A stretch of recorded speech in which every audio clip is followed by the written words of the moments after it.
Hello बच्चों, let's read this question. The question says match list 1 with list 2.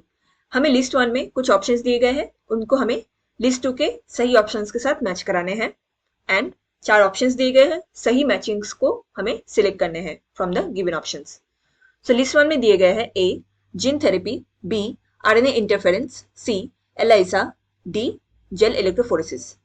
तो यहाँ पे हमें कुछ रिकॉम्बिनेंट डीएनए टेक्नोलॉजी के टेक्निक्स दिए गए हैं एंड उनके डेफिनेशंस लिस्ट में दिए गए हैं. सो हमें इनको मैच कराने हैं. So the key concept for this question is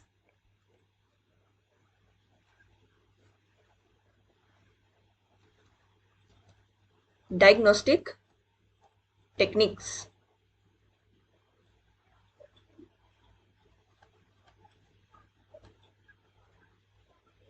तो हम इच टेक्निक्स को सेपरेटली एनालाइज करेंगे. पहला टेक्निक दिया गया है जीन थेरेपी.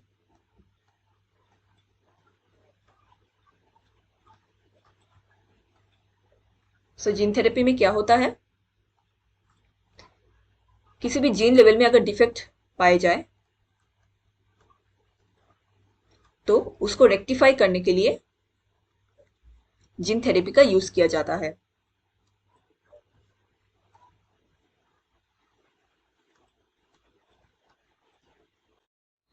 जीन थेरेपी में कई टेक्निक्स यूज होते हैं. इसमें वेक्टर्स यूज किया जाता है. जो भी डिफेक्टिव जीन है उसको रिप्लेस करके एक अच्छे फंक्शनल जीन को वेक्टर के थ्रू इंसर्ट किया जाता है. पीसीआर भी इन्वॉल्व होते हैं for the amplification of certain jeans और डीएनए सेगमेंट्स. तो ऐसे कई टेक्निक को यूज कर जीन थेरेपी को अचीव किया जाता है. Second technique is RNA interference.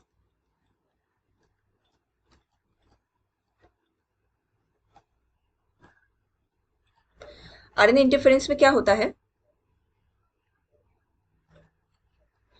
ये बेसिकली सेलुलर डिफेंस में यूज होते हैं. इसमें क्या किया जाता है, हम बाहर से कॉम्प्लीमेंट्री आरएनए सीक्वेंस को बनाते हैं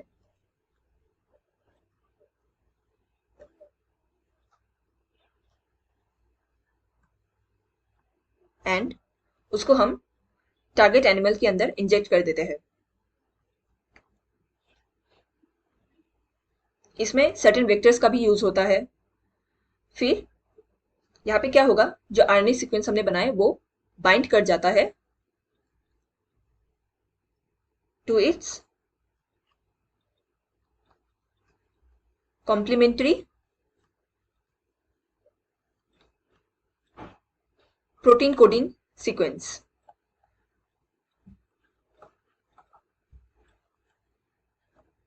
फिर प्रोटीन कोडिंग सीक्वेंस से बाइंड करने पर क्या होता है, ये सिंगल स्टैंडर्ड आरएनए था.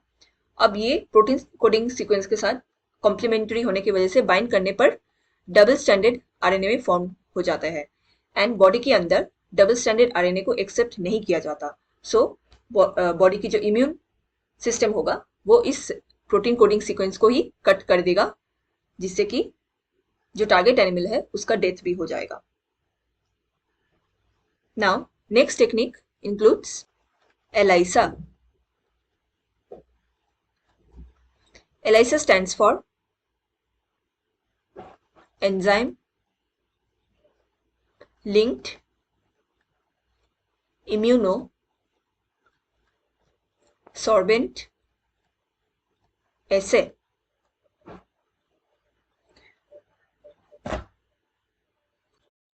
This technique, it is based on antigen antibody interaction.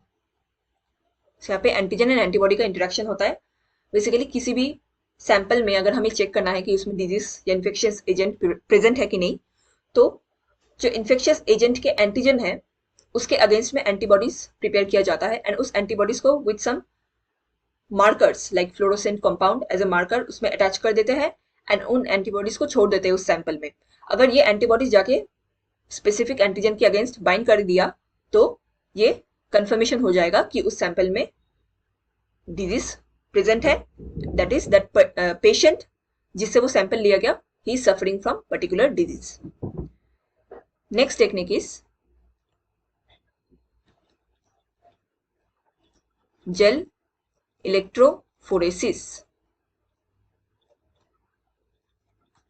ये बेसिकली डीएनए सेगमेंट या आरएनए सेगमेंट या प्रोटीन सेगमेंट का सेपरेशन टेक्निक है.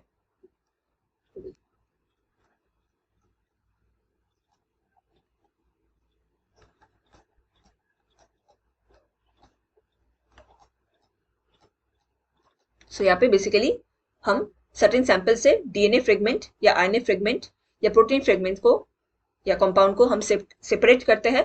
फिर आगे चल के इसका हम पीसीआर में यूज करेंगे, पॉलीमरेज चेन रिएक्शन में यूज करेंगे एंड इनको एक्सटेंड किया जाता है, एम्पलीफाई किया जाता है. इससे क्या होगा, सपोज हमने किसी पेशेंट से एक सैंपल लिया, कलेक्ट किया एंड उस सैंपल में पर्टिकुलर डिजीज का डीएनए फ्रेगमेंट प्रेजेंट है कि नहीं, तो उसको पहले हम जेल इलेक्ट्रोफोरेसिस से सेपरेट आउट कर देंगे उस डीएनए फ्रेगमेंट्स को. फिर उसको हम पीसीआर में एम्पलीफाई करेंगे, ह्यूज नंबर ऑफ कॉपीज बनेगा. अगर वो डिजीज का डीएनए फ्रेगमेंट ह्यूज नंबर में कॉपीज हो गया तो ये कंफर्म हो जाएगा कि इस पेशेंट में वो पर्टिकुलर डिजीज है. सो नाउ अगर हम क्वेश्चन में ऑप्शंस को चेक करें, so option A gene therapy, it will be matched with 4, that is it allows correction of a gene defect. B, RNA interference, it will be matched with 3. ये एक cellular defence mechanism होता है. C, ELISA, इसमें हम diagnostic test for AIDS की diagnosis में ELISA technique का use किया जाता है. So C will be matched with 2. D, gel electrophoresis, ये सेपरेशन ऑफ डीएनए फ्रेगमेंट्स का टेक्निक होता है. So the correct answer for this question is option D, A का 4, बी का 3, C का 1 and D का 2. Hope you understood it well. Best of luck.